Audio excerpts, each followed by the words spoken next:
നമ്മുടെ സിറ്റുവേഷനും നമ്മുടെ സർക്കംസ്റ്റാൻസസിനും നമ്മുടെ ഫെസിലിറ്റീസിനും നമ്മുടെ അമ്യൂണിറ്റീസിനും അനുസരിച്ചിട്ടുള്ള കോമ്പറ്റീഷൻ ഇല്ലാതെ ഇന്നത്തെ കാലത്ത് ഒരു ബിസിനസ് സെഗ്മെന്റ് വളർത്തിയെടുക്കുക എന്ന് പറയുന്നത് അത് ഇച്ചിരി വളരെ അപൂർവമാണ്. അതിന്റെ ഇംപ്ലിമെന്റേഷൻ മെത്തേഡ് നമ്മൾ ഡിഫൈൻ ചെയ്യുക, അത് ഒരു സൈഡിൽ നിന്ന് ആരംഭിക്കുക എന്ന് പറയുന്നത് ഭയങ്കര ഇമ്പോർട്ടൻ്റ് ആണ് ഒരു ബിസിനസിനെ സംബന്ധിച്ചിടത്തോളം.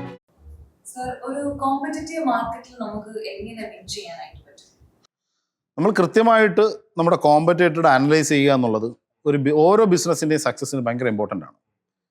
അതിനോടൊപ്പം തന്നെ ടെക്നോളജി ഇംപ്ലിമെൻറ്റേഷൻ, കൃത്യസമയത്തുള്ള അപ്ഡേഷൻ, കൃത്യസമയത്തുള്ള ഇംപ്ലിമെൻറ്റേഷൻ എന്നുള്ളത് തന്നെയാണ് ഓരോ ബിസിനസ്സിൻ്റെയും അവസരങ്ങൾ നമ്മുടെ മുന്നിലേക്ക് എത്തിക്കുന്നത്. കാരണം ഒരു ബിസിനസ് ഐഡിയ ഒരുപാട് സാമ്യങ്ങളുള്ള കാരണം ഐഡിയ എന്ന് പറയുന്നത് ആർക്കും ഒരേപോലെ ഉണ്ടാവുന്നതാണ്. ഐഡിയ എന്ന് പറയുന്നത് ആർക്കും ഉണ്ടാവാം, അത് സാമ്യതകൾ ഉണ്ടാവാം. പക്ഷെ അത് എങ്ങനെ ഇംപ്ലിമെൻ്റ് ചെയ്യുന്നു, എത്ര സമയത്തിൽ അത് ഇംപ്ലിമെൻ്റ് ചെയ്യുന്നു, ഏത് രീതിയിൽ അത് ഇംപ്ലിമെൻ്റ് ചെയ്യുന്നു, ഏത് തരത്തിലുള്ള ടാർഗറ്റ് കസ്റ്റമറിലേക്ക് അത് എത്തിക്കുന്നു, ഇത്തരത്തിലുള്ള കാര്യങ്ങളാണ് ആ പ്രോജക്റ്റിൻ്റെ വിജയത്തിന് അടിസ്ഥാനപരമായിട്ടുള്ളത്. നിലവിലുള്ള സാഹചര്യത്തിൽ ടെക്നോളജി എന്ന് പറയുന്നത് വാസ്റ്റായിട്ട് ചേഞ്ച് ചെയ്തുകൊണ്ടിരിക്കുന്ന സമയമാണ്. കഴിഞ്ഞ 15 വർഷങ്ങളായിട്ട് നമ്മുടെ ടെക്നോളജി, നമ്മുടെ ആൾക്കാരുടെ ആറ്റിറ്റ്യൂഡ്, നമ്മുടെ ആൾക്കാരുടെ കയ്യിലുള്ള ഗാഡ്ജറ്റ്, ഇത്തരത്തിലുള്ള എല്ലാ കാര്യത്തിലും ഒരുപാട് ചേഞ്ചസ് ഓരോ ദിനം പ്രതി അപ്ഡേഷൻ വന്നുകൊണ്ടിരിക്കുന്ന ഒരു സമയമാണ്. തീർച്ചയായിട്ടും ഇതെല്ലാം നമ്മുടെ കോമ്പറ്റീഷനെ അല്ലെങ്കിൽ നമ്മുടെ കോമ്പറ്റീറ്റേഴ്സ് എങ്ങനെയാണ് എടുക്കുന്നത്, നമ്മുടെ കോമ്പറ്റീറ്റേഴ്സ് എങ്ങനെയാണ് അത് ഹാൻഡിൽ ചെയ്യുന്നത് എന്നൊക്കെ മനസ്സിലാക്കിയിരിക്കേണ്ടത് ഓരോ ബിസിനസ്സിൻ്റെയും വിജയത്തിന് അനിവാര്യമാണ്.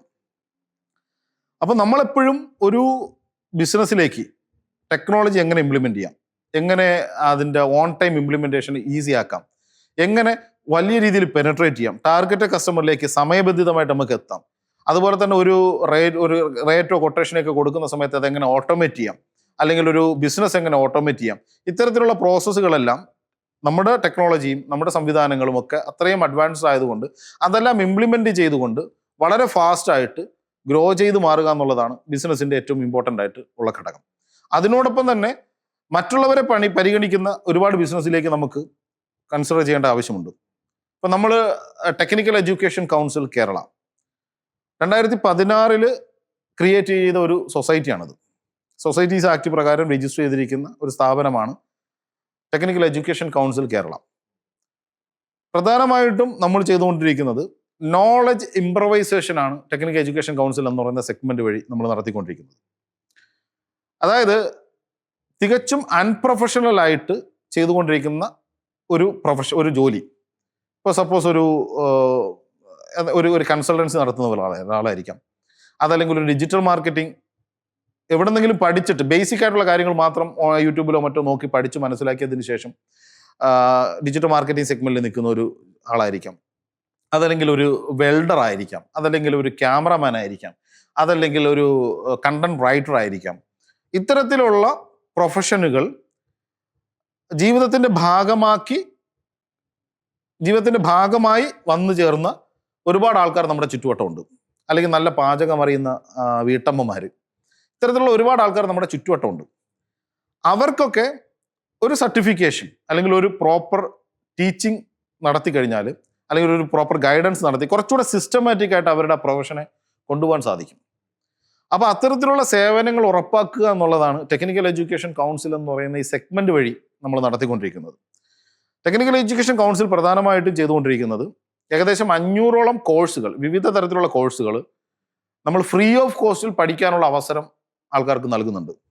അവർക്ക് അതിലേക്ക് എൻറോൾ ചെയ്തുകൊണ്ട് അതിൻ്റെ മൊഡ്യൂൾസ് നോക്കി മനസ്സിലാക്കി അതിൻ്റെ ബുക്സും റെഫറൻസ് ബുക്കും മറ്റു കാര്യങ്ങളും അല്ലെങ്കിൽ റെഫറൻസ് ലിങ്കും മറ്റു കാര്യങ്ങളും കൃത്യമായി മനസ്സിലാക്കിക്കൊണ്ട് അവിടെ പോയി കൃത്യമായിട്ട് കാര്യങ്ങൾ പഠിച്ച് മനസ്സിലാക്കിയിട്ട് ഇതിൽ വന്ന് എക്സാം അറ്റൻഡ് ചെയ്ത് ഓരോ മൊഡ്യൂളിനും ബേസ്ഡ് ആയിട്ടുള്ള എക്സാമുകൾ അറ്റൻഡ് ചെയ്തുകൊണ്ട് അവർക്ക് അവരുടെ തന്നെ കോൺഫിഡൻസ് ഇൻക്രീസ് ചെയ്യാനും അവരുടെ ക്വാളിറ്റി ഓഫ് പ്രൊഫഷൻ ഇൻക്രീസ് ചെയ്യാനും ഒക്കെ നമ്മൾ അവസരം നൽകുന്നുണ്ട്.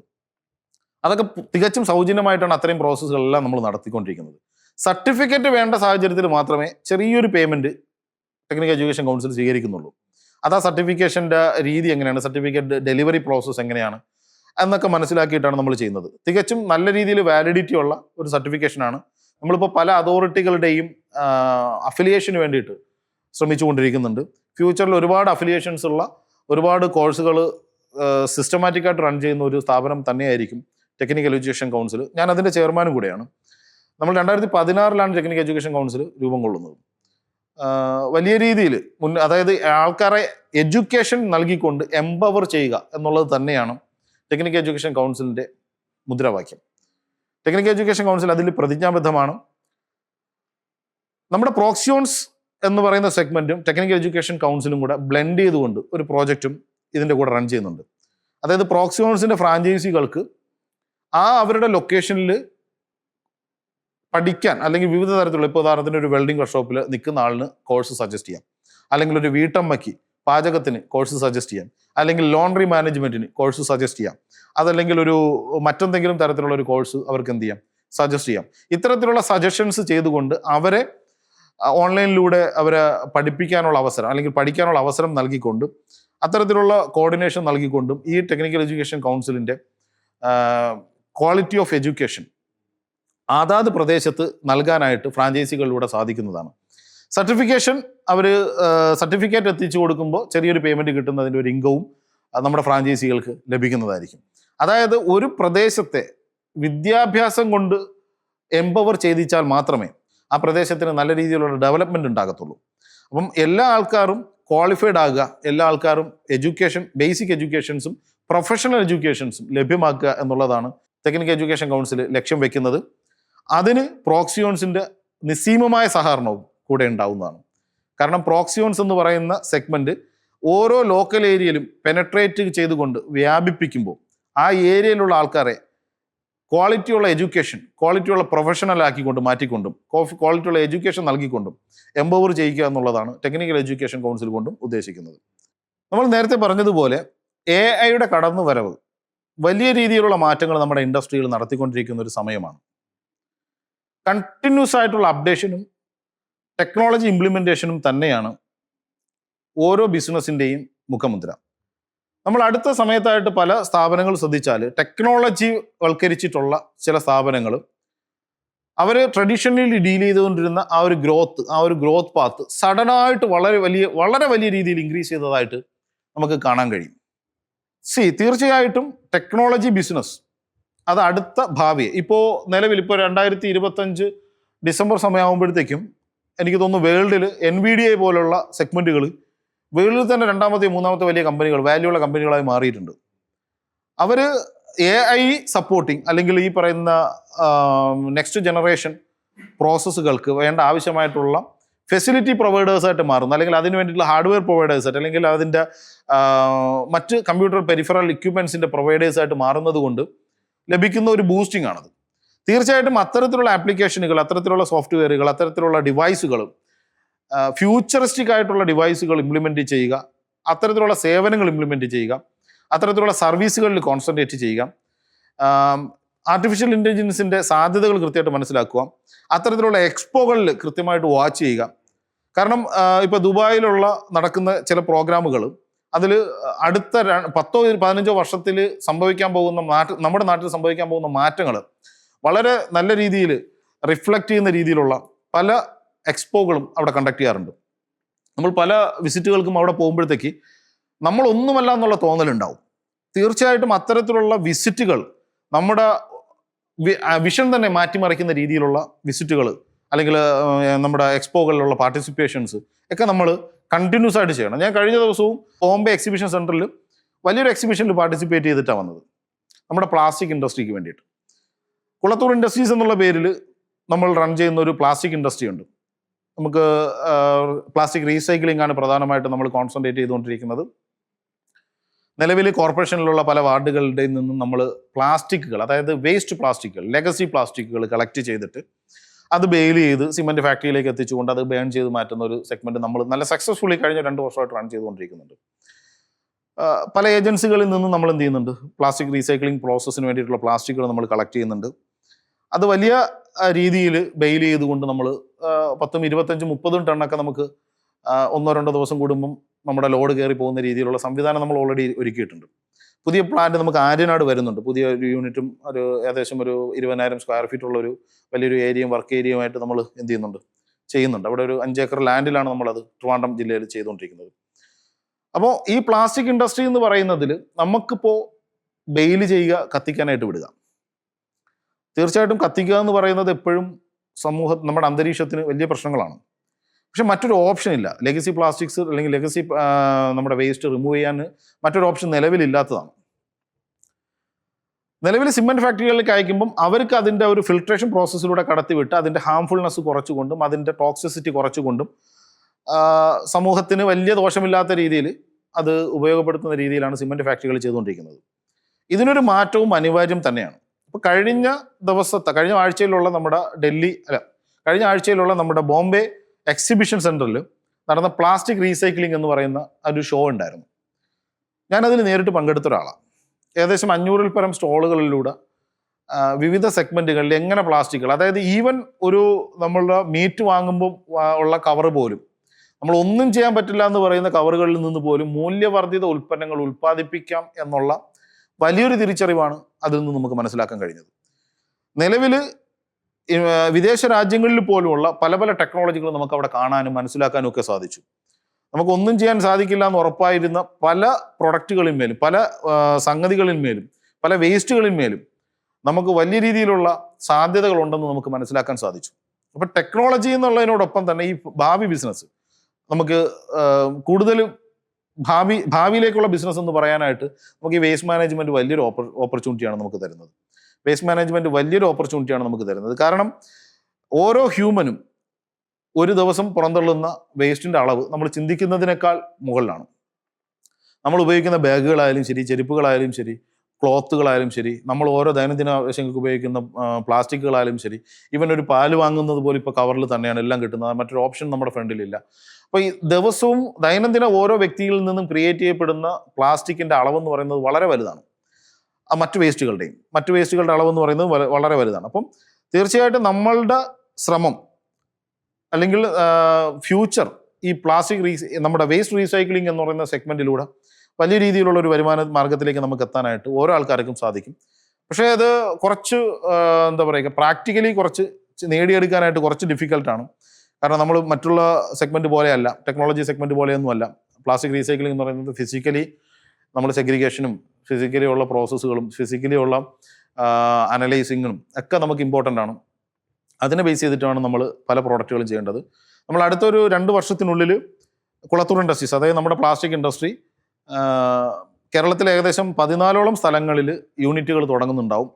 ആ യൂണിറ്റുകളിൽ മിക്കതിലും ഡിഫറെൻറ്റ് പ്രോഡക്റ്റുകൾ പ്രോസസ്സ് ചെയ്യുന്നത്, അതായത് വേസ്റ്റ് പ്ലാസ്റ്റിക് അല്ലെങ്കിൽ വേസ്റ്റ് നിന്ന് പൂർണ്ണമായിട്ടും ഡിഫറെൻറ്റ് പ്രോഡക്റ്റ്, അതായത് ബനിയൻ വേസ്റ്റ്, ക്ലോത്ത് വേസ്റ്റ് പോലത്തെ പ്രോഡക്റ്റുകൾ മാനുഫാക്ചറിങ് ചെയ്യാനായിട്ടുള്ള മെഷീനറീസ് നമ്മൾ ഓൾറെഡി ഓർഡർ ചെയ്ത് കഴിഞ്ഞു.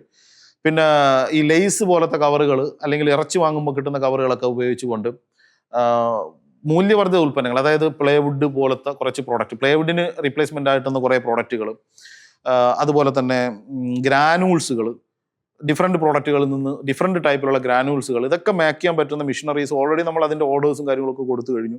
അത്തരത്തിലുള്ള മെഷീനറീസിൻ്റെ ഇംപ്ലിമെൻറ്റേഷനൊക്കെ നടത്തി കഴിയുമ്പോഴത്തേക്കും വലിയ തോതിലുള്ള പ്ലാസ്റ്റിക് മാലിന്യങ്ങൾ നമുക്ക് നിർമ്മാർജ്ജനം ചെയ്യപ്പെട്ടുകൊണ്ട് പുതിയ പുതിയ ഉൽപ്പന്നങ്ങളിലേക്ക് നമുക്ക് എത്തിക്കാൻ കഴിയുമെന്നുള്ള ഉറച്ചൊരു വിശ്വാസമുണ്ട്. തീർച്ചയായിട്ടും അതിനു വേണ്ടിയിട്ട് ഞാനും എൻ്റെ സ്ഥാപനങ്ങളും പ്രതിജ്ഞാബദ്ധമാണ്. വേസ്റ്റ് റീസൈക്ലിംഗ് എന്ന് പറയുന്നത് തന്നെയാണ് ഫ്യൂച്ചറിസ്റ്റിക് ആയിട്ടുള്ള, ഇച്ചിരി തുടങ്ങാനും ഇത് ഇംപ്ലിമെൻ്റ് ചെയ്തെടുക്കാനും ഇച്ചിരി ബുദ്ധിമുട്ടായിരിക്കും. പക്ഷേ അതിൽ നിന്ന് കിട്ടുന്ന പ്രോഫിറ്റ് നിങ്ങൾ വിചാരിക്കുന്നതിനേക്കാളും ഹ്യൂജാണ്. നമ്മൾ ഈ പറഞ്ഞ പല പ്രോജക്റ്റുകൾക്കും ഐഡിയ കോമൺ ആയിരിക്കും. ആർക്കും തോന്നുന്ന ഐഡിയ, ഈ പ്ലാസ്റ്റിക് റീസൈക്ലിംഗ് എന്ന് പറഞ്ഞാൽ നമുക്ക് മാത്രമായിട്ട് തോന്നുന്ന കാര്യങ്ങളൊന്നുമല്ല. എല്ലാവർക്കും, ഒരുപാട് ആൾക്കാർക്ക് തോന്നുന്ന കാര്യങ്ങളാണ് ഈ വേസ്റ്റ് മാനേജ്മെൻറ്റ്, വേസ്റ്റ് റീസൈക്ലിംഗ്, അല്ലെങ്കിൽ എഡ്യൂക്കേഷൻ റിലേറ്റഡ് ആയിട്ടുള്ള കോഴ്സുകൾ നൽകുക. ഇത്തരത്തിലുള്ള പല സെഗ്മെന്റുകളും ഐഡിയ എന്ന് പറയുന്നത് കോമൺ ആണ്, ആൾക്കാർക്ക് എല്ലാവർക്കും ഉണ്ടാകുന്നതാണ്. ഐഡിയ എന്ന് പറയുന്നത് ഒട്ടുമിക്ക ആൾക്കാർക്കും തോന്നുന്നത് തന്നെയാണ്. പക്ഷെ അതെങ്ങനെ ഇംപ്ലിമെന്റ് ചെയ്യുന്നു എന്നുള്ളതാണ് ഇതിലെ വിജയിക്കാനുള്ള പ്രധാന ഘടകം. എങ്ങനെ ഇംപ്ലിമെന്റ് ചെയ്യുന്നു, ഏത് രീതിയിൽ ഇംപ്ലിമെന്റ് ചെയ്യുന്നു, എപ്പോൾ ഇംപ്ലിമെന്റ് ചെയ്യുന്നു എന്നുള്ളതാണ്.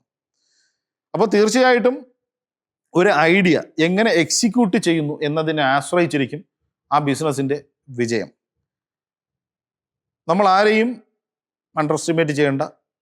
നമ്മൾ നമ്മുടെ വഴിയിലേക്ക്, അല്ലെങ്കിൽ നമ്മൾ ആരെയും ഫോളോ അപ്പ് ചെയ്യുന്നു നമ്മൾ പറയുന്നില്ല, അല്ലെങ്കിൽ നമ്മൾ ആരെങ്കിലും അതേ രീതിയിൽ കോപ്പി ചെയ്യണമെന്ന് പറയുന്നില്ല.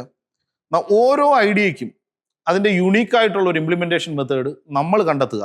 നമ്മുടെ സിറ്റുവേഷനും നമ്മുടെ സർക്കംസ്റ്റാൻസസിനും നമ്മുടെ ഫെസിലിറ്റീസിനും നമ്മുടെ അമ്യൂണിറ്റീസിനും അനുസരിച്ചിട്ടുള്ള അതിൻ്റെ ഇംപ്ലിമെൻറ്റേഷൻ മെത്തേഡ് നമ്മൾ ഡിഫൈൻ ചെയ്യുക. അത് ഒരു സൈഡിൽ നിന്ന് ആരംഭിക്കുക എന്ന് പറയുന്നത് ഭയങ്കര ഇമ്പോർട്ടൻ്റാണ് ഒരു ബിസിനസ്സിനെ സംബന്ധിച്ചിടത്തോളം.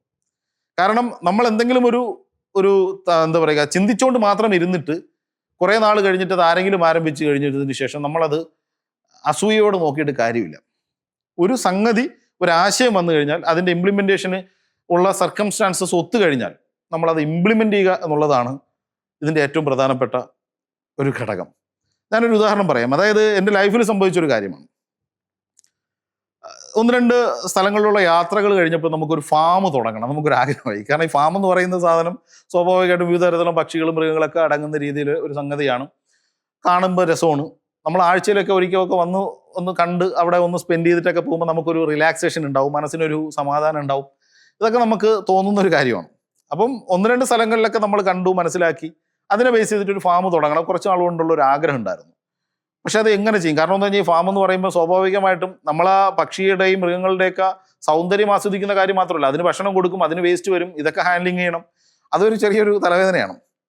അപ്പോൾ അതിൻ്റെ ഇംപ്ലിമെൻറ്റേഷൻ നടക്കുന്ന സമയത്ത് സ്വാഭാവികമായിട്ടും അതെങ്ങനെ ചെയ്യണം നമുക്കൊരു തോന്നലുണ്ടായിരുന്നു. നമുക്ക് ചെയ്യണോ വേണ്ടയോ കുറേ ഞാൻ ആലോചിച്ചുകൊണ്ടിരുന്നു. അങ്ങനെ ആലോചിച്ചുകൊണ്ടിരുന്നിട്ട് കാര്യമില്ല. ഞാൻ ചെയ്തൊരു പ്രോസസ്സ് ഇത്രയേ ഉള്ളൂ. കാരണം എൻ്റെ ഒരു ഫെസിലിറ്റി ഫാമിൻ്റെ യാതൊരു ഫെസിലിറ്റീസും വന്നില്ലായിരുന്നു. 15 ബ്രഹ്മ കോഴിയുടെ കുഞ്ഞുങ്ങളെ ഇങ്ങ് വാങ്ങി, വിലയ്ക്ക് വാങ്ങുക ചെയ്തത്. അത് വാങ്ങി 15 കുഞ്ഞുങ്ങളിഞ്ഞ് വാങ്ങി. വന്നതിന് ശേഷമാണ് ഇതിനെ എവിടെ ഇടും അടുത്ത ചോദ്യമാണ്. ചിലത് അങ്ങനെയാണ്. ഞാനൊരു ഇംപ്ലിമെൻറ്റേഷൻ മെത്തേഡ് എങ്ങനെയാണെന്നുള്ളതാണ്, എൻ്റെ ഒരു ഇംപ്ലിമെൻറ്റേഷൻ മെത്തേഡ് എങ്ങനെയാണെന്നുള്ളതാണ് ഞാൻ നിങ്ങൾക്ക് പറയുന്നത്. ഇപ്പോൾ ഞാൻ ഇതിലൂടെ പറയാൻ ശ്രമിക്കുന്നത്. ഞാനതിന് ശ്രമിച്ചു. കുഞ്ഞ് വന്നതിന് ശേഷമാണ് ഞാൻ താമസിക്കുന്ന ഫ്ലാറ്റിലാണ്. കാരണം ഇതിന് വേറെ എവിടെ കൊണ്ടിടാൻ പറ്റില്ല. ഫ്ലാറ്റിലെ ഒരു റൂം സ്വാഭാവികമായിട്ട് നമ്മുടെ ഇരിക്കാനും ഡിസ്കഷനും ഒരു ബുക്ക് ഈവൻ ക്ലോത്ത് ഉണങ്ങാൻ ഇടാനൊക്കെ വീട്ടുകാർ ഉപയോഗിച്ചുകൊണ്ടിരിക്കുന്ന ഒരു റൂം, അതിൻ്റെ ബാത്റൂം ഏരിയയിൽ പേപ്പർ ഇട്ടിട്ട് കുഞ്ഞിനെ അവിടെ ഇട്ടു. ഫസ്റ്റ് ചെയ്ത കാര്യമാണ് ഞാൻ പറയുന്നത്. സ്വാഭാവികമായിട്ടും വന്നു. ഇനി വേറെ ഒന്നും ചെയ്യാനില്ല. ഇനി എത്രയും പെട്ടെന്ന് എന്ത് ചെയ്യണം? കാരണം വൈഫിൻ്റെ മുഖം ചുളിഞ്ഞു തുടങ്ങി. ഇതിൻ്റെ ഒച്ചയും അതിൻ്റെ വേസ്റ്റിൻ്റെ സ്മെല്ലും ഒക്കെ കാരണം 1-2 ദിവസം ആകുമ്പം തന്നെ സ്വാഭാവികമായിട്ടും അത് എന്ത് ചെയ്യണം? ഇനി ഇത് കാരണം നമ്മൾ ഇതിൽ നിന്ന് എന്തായാലും പിന്തിരിയില്ല. കാരണം പിന്തിരിയില്ല എന്നുള്ള ഉറച്ച വിശ്വാസം നമുക്ക് ഉണ്ടാവണം. ആദ്യം അതാണ് വേണ്ടത്. കാരണം ഇത് എന്തെങ്കിലും വന്നിട്ട് പിന്തിരിഞ്ഞിട്ട് ഇതിനെടുത്ത് കൊടുത്തിട്ട് കാര്യമില്ല. അപ്പോൾ ഇതിനെങ്ങനെ ഇംപ്ലിമെൻറ്റ് ചെയ്യാം, എങ്ങനെ ഇതിനെ നമുക്ക് ഫാമാക്കി മാറ്റാം? നമ്മൾ അടുത്ത തോട്ട് വന്നു. സ്വാഭാവികമായിട്ടും അപ്പോഴെന്ത് ചെയ്തു? നമ്മളുടെ ഉള്ളിലുള്ള ആ ഒരു ഇംപ്ലിമെൻറ്റേഷൻ സ്കില്ല് ഉണർന്നു. നമ്മൾ OLX ഒന്ന് തപ്പി സ്വാഭാവികമായിട്ടൊരു കോസ്റ്റ് കുറഞ്ഞിട്ടുള്ള ലാൻഡ് കൺഫേം ആക്കി. പക്ഷേ ആ ലാൻഡ് എന്നിട്ട് അതിനെ വിളിക്കുന്നു, സംസാരിക്കുന്നു, പോകുന്നു, കാണുന്നു. ലാൻഡ് കണ്ടു. അപ്പോൾ ഇനി അടുത്തൊരു 5-6 മാസം കൊണ്ട് അത് എഴുതിയെടുക്കാൻ പറ്റുള്ളൂ. അത്രയും നാൾ നമുക്ക് ഇവിടെ എത്തിക്കാൻ പറ്റില്ല. സ്വാഭാവികമായിട്ടും എന്ത് ചെയ്തു?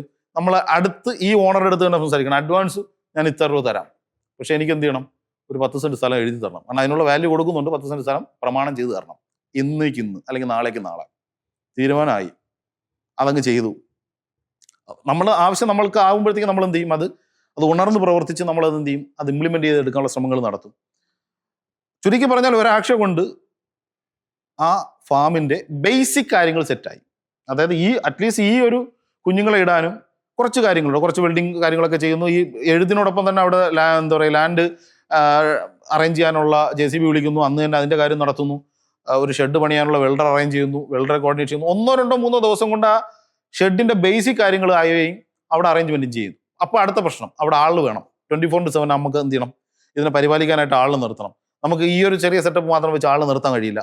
സ്വാഭാവികമായിട്ട് നമ്മളവിടെ ഇറങ്ങി വണ്ടി നിർത്തിയിട്ട് ആ ലൊക്കേഷനിൽ എല്ലായിടവും നമ്മൾ പോയി അന്വേഷിച്ചു. ഇതിന് സ്യൂട്ടബിൾ ആയിട്ടുള്ള ആൾക്കാരെ കണ്ടെത്തി 1-2 പേരെ സപ്പോർട്ട് ചെയ്യാനുള്ള തീരുമാനം എടുത്തു. അവരതിനു വേണ്ടി ഒരു ശമ്പളം ഉറപ്പിച്ചു. അവിടെ അങ്ങ് സെറ്റിൽ ചെയ്തു. ആ കാര്യങ്ങൾ ഞാൻ പറഞ്ഞു വരുന്നത് ഇത്തരത്തിലുള്ള ഇംപ്ലിമെൻറ്റേഷൻ രീതികളും നമുക്ക് ആ സെഗ്മെന്റ് ചെയ്യാം. ചുരുക്കി പറഞ്ഞാൽ 1 മാസത്തിനുള്ളിൽ ആ ഫാമിൻ്റെ ബേസിക് കാര്യങ്ങളെല്ലാം നമുക്ക് കംപ്ലീറ്റ് ആവുകയും അത് പ്രോപ്പർലി റൺ ചെയ്യുന്ന രീതിയിലേക്ക് നമുക്ക് എത്തിക്കാനും പറ്റി. അത് ചെയ്യാൻ പറ്റിയ കാരണം എന്ന് പറഞ്ഞാൽ ആ ഇംപ്ലിമെൻറ്റേഷൻ രീതിയിലാണ്. നമ്മൾ ആ ഒരു ഫസ്റ്റ് സ്റ്റെപ്പ് ഞാൻ വെച്ചില്ലായിരുന്നെങ്കിൽ ഇന്നും എനിക്ക് ഫാം ചിലപ്പോൾ ഉണ്ടാവണമെന്ന് നിർബന്ധമില്ല. ഉള്ള കാര്യം പറയുന്നത്. ഫസ്റ്റ് സ്റ്റെപ്പ് ആ കോഴിക്കുഞ്ഞിനെ വാങ്ങുക, അത് എവിടെ ഇടുമെന്നുള്ള രണ്ടാമതാണ്. അത് പക്ഷേ അത് ചെയ്തെടുക്കാനുള്ള ഒരു വിൽ പവറും നമുക്ക് വേണം. ഇല്ലെങ്കിൽ അത് നടക്കില്ല. തിരിച്ച് ബൂമറാങ് പോലെ അത് നമുക്ക് തിരിച്ച് 8ൻ്റെ പണിയാവാൻ കിട്ടാനും സാധ്യതയുണ്ട്. അപ്പം നമുക്കത് ഒരു കാര്യം ഇംപ്ലിമെൻറ്റ് ചെയ്ത് എടുക്കുമ്പോൾ അതിൻ്റെ ഒരു ഫസ്റ്റ് സ്റ്റെപ്പ് വയ്ക്കുമ്പോൾ അത് കംപ്ലീറ്റ് ചെയ്യാൻ പറ്റുമെന്നുള്ള കോൺഫിഡൻസ് ഉണ്ടെങ്കിൽ നമ്മൾ ഏത് വഴി സ്വീകരിച്ചാലും ശരി, ഏത് രീതിയിൽ വേണോ നമുക്ക് അത് എന്ത് ചെയ്യാൻ പറ്റും? ഇംപ്ലിമെൻറ്റ് ചെയ്ത് എടുക്കാൻ സാധിക്കുന്നതാണ്. ഇത്തരത്തിൽ ഇംപ്ലിമെൻറ്റ് ചെയ്ത് സക്സസ് ആക്കുന്നതിലാണ് ഓരോ ബിസിനസ് ഐഡിയയും വിജയിക്കുന്നത്. ബിസിനസ് ഐഡിയ കൊണ്ട് മാത്രം സക്സസ് ആവില്ല, പ്രോപ്പറായി അത് ഇംപ്ലിമെൻ്റ് ചെയ്യുന്നിടത്താണ് സക്സസ് ഇരിക്കുന്നത്. ഒരു കോമ്പറ്റീഷൻ ഇല്ലാതെ ഇന്നത്തെ കാലത്ത് ഒരു ബിസിനസ് സെഗ്മെൻറ്റ് വളർത്തിയെടുക്കുക എന്ന് പറയുന്നത് അത് ഇച്ചിരി വളരെ അപൂർവമാണ്. അല്ലെങ്കിൽ അത്രയും യുണീക്ക് ആയിരിക്കണം നമ്മുടെ ഐഡിയ. കോമ്പറ്റീറ്ററെ കൃത്യമായിട്ട് മനസ്സിലാക്കിക്കൊണ്ട് അവരുടെ നിലവിലുള്ള മെത്തേഡുകളിലുള്ള ലൂപ്പ് ഹോൾസ് മനസ്സിലാക്കിക്കൊണ്ടും മറ്റൊരു രീതിയിൽ ഇതിനെ ഇംപ്ലിമെൻ്റ് ചെയ്തുകൊണ്ട് ഓരോ ഐഡിയയും നമുക്ക് വിജയിപ്പിച്ചെടുക്കാനുള്ള മാർഗങ്ങളുണ്ട്. നമ്മുടെ ആഗ്രോകോപ്സ് KVVK എന്ന് പറയുന്ന പ്രോജക്റ്റ് ഒരിക്കലും യുണീക്കോ പുതിയതോ ഒന്നുമല്ല. നമ്മുടെ നാട്ടിൽ അവൈലബിൾ ആയിട്ടുള്ള വളം വിൽക്കുന്ന സ്ഥലം, ജൈവവളം വിൽക്കുന്ന സ്ഥലം, ചെടിച്ചട്ടികൾ വിൽക്കുന്ന സ്ഥലം, സ്പ്രേയറുകൾ വിൽക്കുന്ന സ്ഥലം, ഇത് നാട്ടിൽ സുലഭമാണ്. ഓരോ ജംഗ്ഷനിലും കുറഞ്ഞത് 2 ഷോപ്പെങ്കിലും കാണും. എന്നിട്ടും എന്തുകൊണ്ട് 220 പരം ഷോപ്പുകൾ കഴിഞ്ഞ 2.5 വർഷം കൊണ്ട് ഓപ്പണായി എന്ന് പറഞ്ഞാൽ ആ പ്രോജക്റ്റിൻ്റെ ഇംപ്ലിമെൻറ്റേഷനിലുള്ള യുണീക്നെസ് ആണ്. അത് നമ്മൾ കൊടുക്കുന്ന കുറച്ച് ഉറപ്പുകളുണ്ട്. കസ്റ്റമേഴ്സിലേക്ക് നമ്മുടെ നോളജ് എത്തിക്കുന്നത് കൊണ്ടുള്ള അതിൻ്റെ കോൺഫിഡൻസ് ഉണ്ട്, അതിൻ്റെ ക്വാളിറ്റി ഉണ്ട്. ഇത്തരത്തിലുള്ള കുറേ ഇംപ്ലിമെൻറ്റേഷൻ മെത്തേഡിലൂടെ നമുക്ക് കോമ്പറ്റീഷനെ പൂർണ്ണമായും മറികടക്കാം.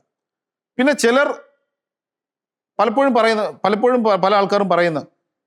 പലരും പറയുന്ന ഒരു സെഗ്മെൻ്റാണ് റേറ്റ് കുറച്ച് കൊടുക്കണം എന്നുള്ളത്. തികച്ചും ഒരു മണ്ടൻ സിദ്ധാന്തമാണ് റേറ്റ് കുറച്ച് ഒരു സർവീസ് കൊടുക്കുക അല്ലെങ്കിൽ ഒരു പ്രൊഡക്റ്റ് കൊടുക്കുക എന്നുള്ളത്. റേറ്റ് കുറയ്ക്കുന്നത് കൊണ്ട് എത്രയും പെട്ടെന്ന് ആ ഇൻഡസ്ട്രിയിൽ നിന്നും നിങ്ങൾ പുറത്താകുക എന്നുള്ളത് മാത്രമേ നടക്കത്തുള്ളൂ. ഒരു ബിസിനസ് വിജയിക്കണമെങ്കിൽ ലാഭം അഷ്വർ ചെയ്യുക എന്നുള്ളത് മാത്രമാണ് ഉദ്ദേശം. ലാഭമില്ലെങ്കിൽ ബിസിനസ് ഒരിക്കലും നടത്തിക്കൊണ്ടു പോകാൻ കഴിയില്ല. ലാഭം വേണമെങ്കിൽ മാന്യമായിട്ടുള്ള റേറ്റ് ഒരു പ്രോഡക്റ്റിന് ഇട്ടിരിക്കണം. ആ റേറ്റ് ലഭിച്ചാൽ മാത്രമേ നമുക്ക് മാന്യമായിട്ട് ആ പ്രസ്ഥാനം പ്രോപ്പറായിട്ടും ക്വാളിറ്റി ആയിട്ടും നടത്തിക്കൊണ്ടു പോകാൻ സാധിക്കത്തുള്ളൂ. അപ്പോൾ പ്രോപ്പറായിട്ട് നടത്തിക്കൊണ്ട് പോകണമെങ്കിൽ മിനിമം, കാരണം അതുമായിട്ട് ബന്ധപ്പെട്ട് നിൽക്കുന്ന സ്റ്റാഫുകൾക്ക് ശമ്പളം കൊടുക്കണം, ബിൽഡിങ്ങുകൾക്കും ഓഫീസുകൾക്കും ഒക്കെ റെൻറ്റ് ഫെസിലിറ്റി കൊടുക്കണം, ഇക്വിപ്മെൻറ്റുകൾക്ക് ആവശ്യമായിട്ടുള്ള റെൻറ്റോ അതിന് വേണ്ടിയിട്ടുള്ള ഇൻവെസ്റ്റ്മെൻറ്റോ നമ്മൾ നടത്തണം. ഫെസിലിറ്റീസ് പ്രോപ്പറായിട്ട് റൺ ചെയ്യണമെങ്കിൽ അതിൻ്റെ ഒരു മാന്യമായിട്ടുള്ള ചിലവുകൾ നമ്മൾ കാണണം. ഇതെല്ലാം നടത്തിക്കൊണ്ട് പോകണമെങ്കിൽ എൻ്റർപ്രണർക്ക് മിനിമം ലാഭം ഇല്ലെങ്കിൽ, ഇതെല്ലാം കഴിഞ്ഞിട്ട് ഒരു ചെറിയ ലാഭം കൂടെ എൻ്റർപ്രണർക്ക് കിട്ടിയില്ലെങ്കിൽ ഈ പ്രസ്ഥാനം ഒരിക്കലും വിജയിക്കത്തില്ല. അപ്പോൾ ആ പ്രസ്ഥാനം വിജയിക്കണമെങ്കിൽ സ്വാഭാവികമായിട്ടും മിനിമം ലാഭം അഷ്വർ ചെയ്യണം. ആ മിനിമം ലാഭം ഉണ്ടെങ്കിൽ മാത്രമേ ഒരു ബിസിനസ് വിജയിക്കത്തുള്ളൂ. ആരെങ്കിലും കോമ്പറ്റീറ്റേഴ്സിനെ ഭയന്നുകൊണ്ട് അല്ലെങ്കിൽ കോമ്പറ്റീറ്റേഴ്സിൻ്റെ കച്ചവടം പിടിച്ചെടുക്കാനായിട്ട് എന്നുള്ള ധാരണയിൽ റേറ്റ് കുറച്ച് ഒരു സെഗ്മെൻറ്റ് റൺ ചെയ്യുന്നുണ്ടെങ്കിൽ എഴുതി വെച്ചോളൂ, അധികം താമസിയാതെ ആ സെഗ്മെൻറ്റ് നിന്നിരിക്കും. ആ വ്യക്തി സിസ്റ്റത്തിൽ നിന്ന് പുറത്തായിരിക്കും. മാന്യമായിട്ടുള്ള ലാഭം ഉറപ്പാക്കിക്കൊണ്ട് ഒരു ബിസിനസ് മുന്നോട്ട് പോകുന്ന ആളിന് അതെന്നും നിലനിൽക്കുന്നുണ്ടാവും. ചില ഏരിയകളിൽ നമ്മൾ കാണുന്നുണ്ട് ഒരു അൺഹെൽത്തി ആയിട്ടുള്ള കോമ്പറ്റീഷൻ. ഈ അടുത്ത സമയത്ത് നമ്മുടെ ലോക്കൽ ഇൻഡസ്ട്രികളിൽ ഉൾപ്പെടെ നമ്മൾ കണ്ടിരുന്നു. ഏതോ സ്ഥലത്തൊരു മീറ്റിന് ഒരു റേറ്റ്, ഒരു ഷോപ്പിൽ ഒരു റേറ്റ്, അവിടെ നിന്ന് 50 രൂപ കുറച്ച് വേറൊരാൾ അടുത്ത റേറ്റ്, അവർ 50 രൂപ കുറയ്ക്കുമ്പോൾ അടുത്ത ആൾ ഇവിടെ 100 രൂപ കുറയ്ക്കുന്നു. ഇതെന്ത് പ്രവണതയാണ്? ആർക്കുകൊണ്ട് എന്താ ഗുണമുള്ളത്? ഇത് കുറച്ച് ദിവസം കഴിയുമ്പോൾ രണ്ടുപേരും ആ സെഗ്മെന്റ് നിർത്തി പോകുന്നൊരവസ്ഥ ഉണ്ടായി. ആർക്കും ഗുണമില്ലാതെ പോകുന്ന ഒരു പ്രവണത ഉണ്ടായി. തീർച്ചയായിട്ടും അത്തരത്തിലുള്ള ഒരു അൺഹെൽത്തി ആയിട്ടുള്ള പ്രോസസ്സും ആരും ഫോളോ ചെയ്യാൻ പാടില്ല. മിനിമം ലാഭം ഉറപ്പാക്കിക്കൊണ്ട് മാത്രമേ ഒരു ബിസിനസ് റൺ ചെയ്യാൻ പാടുള്ളൂ. കാരണം ലാഭമില്ലെങ്കിൽ ബിസിനസ്സിനോ ബിസിനസ് ഓണർക്കോ നിലനിൽപ്പില്ല. കോമ്പറ്റീറ്റർ അല്ലെങ്കിൽ കോമ്പറ്റീഷൻ അല്ല ഒരു ബിസിനസ്സിനെ തകർക്കുന്നത്. നമ്മൾ പ്രോപ്പറായിട്ട് പുതിയ മെത്തേഡുകൾ ഇംപ്ലിമെൻ്റ് ചെയ്തുകൊണ്ട് പുതിയ മേച്ചിൽപ്പുറങ്ങൾ തേടിക്കൊണ്ടും ആ ബിസിനസ്സിനെ എൻലാർജ് ചെയ്യാത്തതാണ് നമ്മളെ തളർത്തുന്നത്. സോ ഒരു ഐഡിയ, കോമ്പറ്റീറ്റർ ഉണ്ട് എന്നുള്ള കാരണം പറഞ്ഞുകൊണ്ട് മാത്രം ഒരു ഐഡിയ ഉപേക്ഷിക്കാതെ എങ്ങനെ പുതിയ മെത്തേഡുകൾ ഇംപ്ലിമെൻ്റ് ചെയ്തുകൊണ്ട് ആ ബിസിനസ്സിനെ സക്സസ് ആക്കാം എന്ന് തിങ്ക് ചെയ്ത് അതിൻ്റെ ഇംപ്ലിമെൻറ്റേഷൻ പ്രോസസ്സുകളിലൂടെ കടന്നുപോയിക്കൊണ്ട് ആ ബിസിനസ്സിനെ വിജയിപ്പിക്കുക എന്നുള്ളതാണ് ഒരു ബിസിനസ്സുകാരൻ ധൈര്യപൂർവ്വം ചെയ്യേണ്ട കാര്യം.